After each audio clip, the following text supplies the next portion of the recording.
여러분 안녕하십니까? 광주시가 국립공원 무등산의 난개발을 막기 위해 사들인 옛 신양파크 호텔의 활용 방안 밑그림이 나왔습니다. 이 호텔을 보존해서 시민 누구나 머물고 찾을 수 있는 생태 호텔과 정원으로 조성하자는 내용인데요. 자세한 내용을 김호 기자가 전해드립니다. 2년 전 영업이 중단된 옛 신양파크 호텔입니다.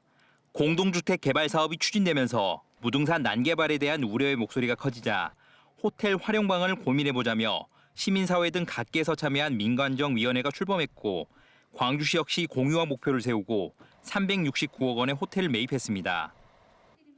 호텔 활용방안을 논의해온 위원회는 중간 보고회를 열어 호텔을 허물지 않고 생태시민 호텔로 조성하자는 의견을 제시했습니다. 건물을 리모델링해 누구나 머물 수 있는 곳으로 만들고 부지와 주차장 등 외부 공간은 무등산 생태시민정원으로 꾸미는 게 골자입니다. 특히 호텔 건물 1, 2층은 문화정보 교류시설을 갖춘 다목적 복합공간으로 만들자는 방안도 제시됐습니다. 위원회는 이를 위해 호텔을 시민 중심의 무등산 공유와 거점으로 삼는 내용 등을 포함한 3대 원칙을 세웠습니다. 따라서 이곳은 창작 공간이 될 수도 있고 미래를 위한 준비 공간도 될 수도 있고 문화와 교류의 장이 될 수도 있고 함께 어우르는 그러한 숙박시설이라든가 아니면 다른 여러 가지 문화와 어울리는 공간이 될 수 있는. 광주시는 민관정위원회의 추가 논의와 시민 의견 수렴 등을 거쳐 내년 초 신양파크 호텔의 최종 활용 방안을 마련할 예정입니다. KBS 뉴스 김호입니다. 순천 삼산중학교 기부 체납을 둘러싼 논란이 끊이지 않고 있습니다. 학교를 지은 건설사 측이 토지 분할 계획 변경을 요구하면서 소유권 이전을 미루고 있는데요. 교육당국의 대처는 미온적이다 못해 오히려 끌려가는 모양새입니다. 정아람 기자가 보도합니다. 지난해 신대지구로 신축 이전된 삼산중학교입니다. 2017년 중흥건설은 신규 택지에 새 학교를 지어 기부 체납하는 대신 구도심의 기존 학교 부지를 분할해 양여받기로 했습니다. 하지만 학교를 옮긴 지 2년이 돼가도록 소유권 이전은 이뤄지지 않고 있습니다.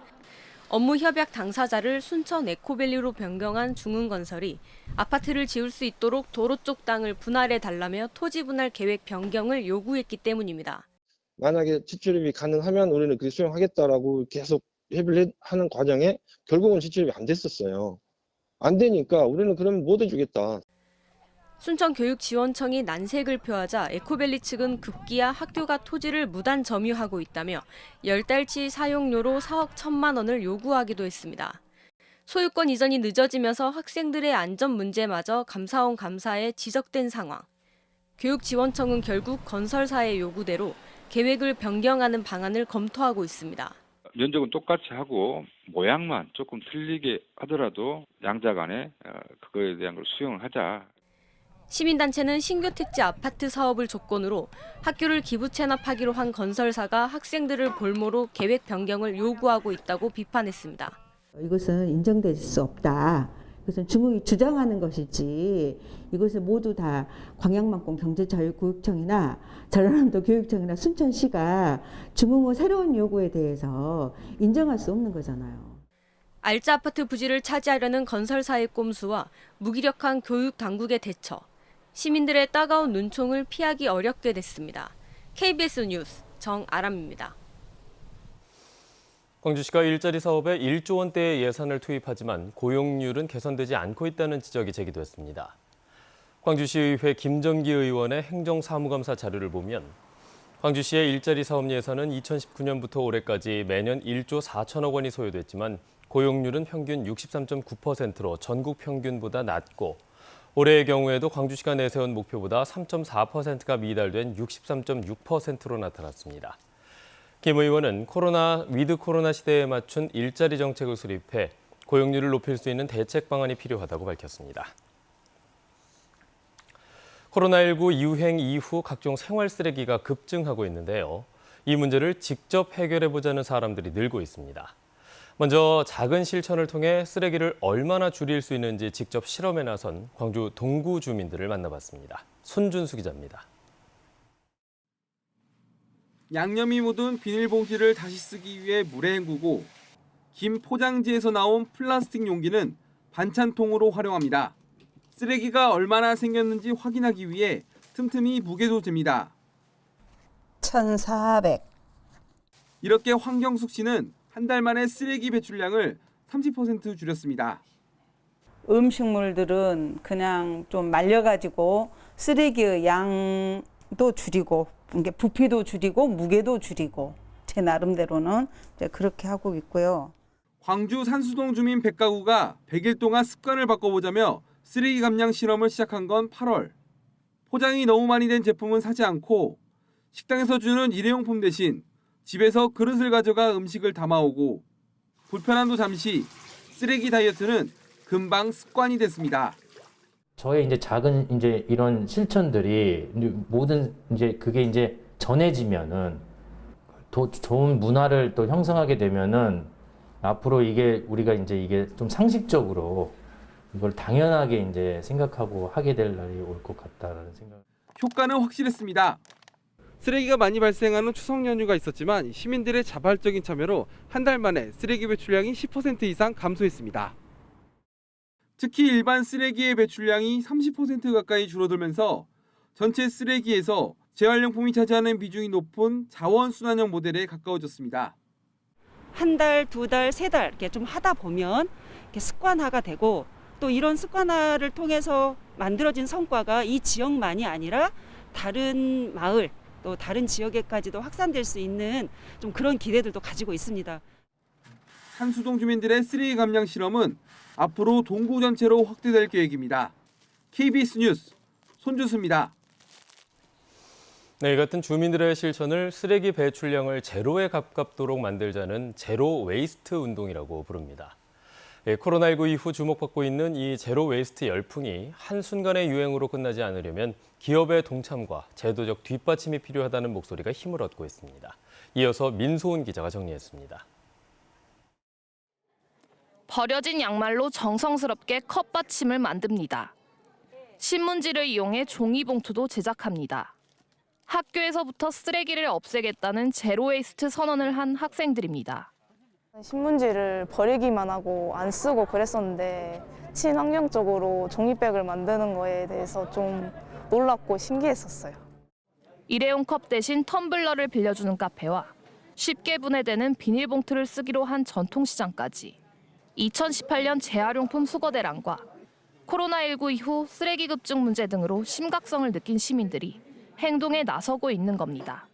2018년, 19년 넘어가면서 기후위기 문제가 심각하게 대두되면서 소비부터 바꿔보자. 일회용품을 사용하지 않는 습관부터 들여보자.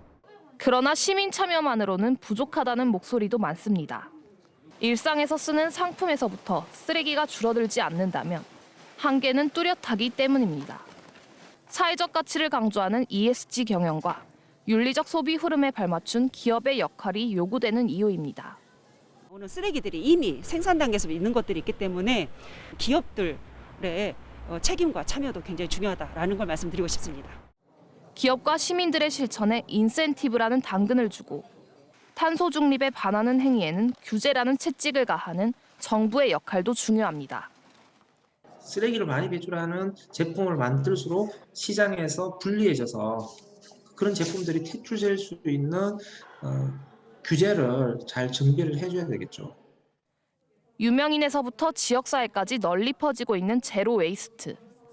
한순간의 유행으로만 소비되고 끝나지 않으려면 사회 전반의 동참이 절실합니다. KBS 뉴스 민소은입니다. 영산강 생태복원을 대선 국정과제로 채택해야 한다는 주장이 나왔습니다. 나주시청에서 열린 국가하구 생태복원 대선 국정과제 채택 전국토론회에서 참석자들은 영산강과 금강 등의 생태복원을 위해서는 국가관리가 필요하다며 낙동강 하구뚝 해수유통 실증 실험처럼 국정과제로 채택해야 한다고 입을 모았습니다. 앞서 지난해 3월 나주시는 영산강 생태복원 국정과제 추진을 위해 민관 협력 체계를 발족했습니다.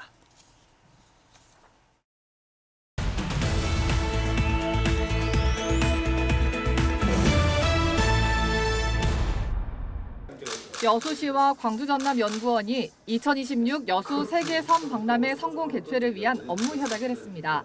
2026년 7월부터 한 달간 진행될 여수 세계섬 박람회는 30개국 200만 명 이상의 관람객과 6천 명 이상의 고용 창출, 그리고 4천억 원 이상의 경제적 파급 효과를 낼 것으로 기대를 모으고 있습니다. 세계 19개국 작가들이 참여하는 제25회 세계문화예술대전이 강진 아트홀에서 개막했습니다. 오는 6일까지 이어지는 세계문화예술대전에는 공모전 수상작과 중견작가 등의 작품 500여 점이 전시됐습니다. 농협 전남지역본부와 전남도가 전국의 대형마트 등의 농산물을 공급하기 위해 1,000억 원 상당의 전남 원예 농산물 구매 약정을 체결했습니다. 전남농협은 이번 약정 체결을 통해 전남의 우수 농산물의 생산과 공급을 확대해 나갈 계획입니다. 광주 광산구가 전국 시민단체와 전문가들로부터 자율방역실천 등 단계적 일상 회복에 앞장서는 국내 첫 안심자치단체로 인증됐습니다. 보건의료와 소상공인단체 등 전국 123개 단체가 참여하고 있는 운동본부는 외국인 재능기부단 운영과 외국인 선제검사 등 코로나19 대응에 모범을 보여준 광산구가 위드 코로나 안심구역 기준에 합당하다고 평가해 전국 제1호 코로나19 안심자치단체로 인증했습니다. 지금까지 단신브리핑이었습니다. 어제 오후 6시 30분쯤 나주시 산포면의 한 고가도로 인근 교차로에서 16중 추돌 사고가 발생했습니다. 이 사고로 차량 운전자 등 4명이 다쳐 병원으로 옮겨졌고 주변 도로에서 극심한 정체가 빚어졌습니다. 경찰은 차량 석 대가 먼저 추돌한 뒤 뒤따르던 차량들이 급히 정체하는 과정에서 연쇄 추돌로 이어진 것으로 보고 있습니다. 어제 오후 6시를 기준으로 광주에서는 코로나19 신규 확진자 12명이 추가됐습니다. 신규 확진자 가운데 1명은 광산구 소재의 중학교 학생으로 방역당국은 학생 등 370여 명을 검사했습니다. 전남에서는 담양 등 3명, 6개 지역에서 모두 10명이 확진됐습니다. 오는 18일 대학 수학능력시험을 앞두고 수험생의 안전 등을 위해 광주시 교육청이 일선 학원 등에 대면 교습 자제를 권고했습니다. 광주시 교육청은 수험생의 감염이나 격리 위험을 최소화하기 위해 오는 17일까지 학원 등의 대면 수업 자제를 권고했다고 밝혔습니다. 교육청은 또 지자체와 함께 학원 등의 기본 방역수칙 준수 여부를 점검할 계획입니다. 불법 경작과 쓰레기 투기 등으로 몸살을 앓고 있는 도시공원 훼손지에 대한 복원이 추진됩니다. 광주시는 오는 2024년까지 9개 도시공원 훼손지 100만 3천여 제곱미터의 수목을 새로 심고 편의시설을 설치해 시민 휴식 공간으로 조성할 계획입니다. 이에 따라 7공원에는 그라운드 골프장이 들어서며 중앙공원에는 캠핑장, 수랑공원에는 애견 놀이터 등이 들어서게 됩니다.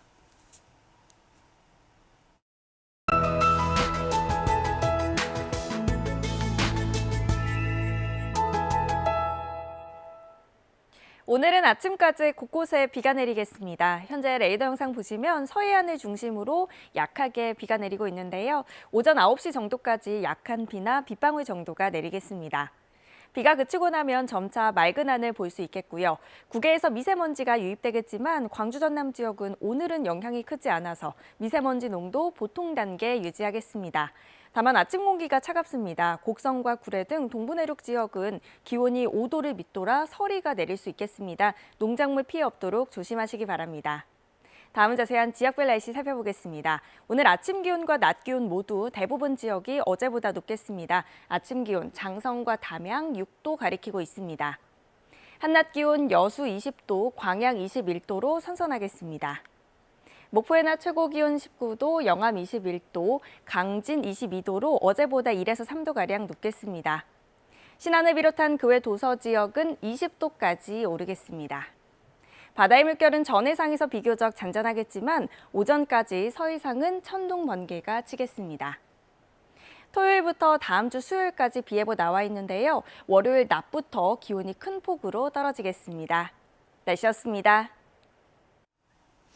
뉴스를 마칩니다. 여러분 고맙습니다.